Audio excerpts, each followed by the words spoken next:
Umar menghabiskan anggaran APBA 2 miliar tahun 2009. Mereka membiarkan memakan uang tersebut pada uang tersebut untuk operasional tersebut.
Kalau kawan-kawan anak itu kami nanti yang akan menasibahnya.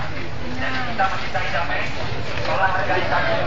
Dengan cuma meminta kita, mereka akan menonton. Jadi kami harap kepada kedua orang tua yang berhasil masuk ke dalam.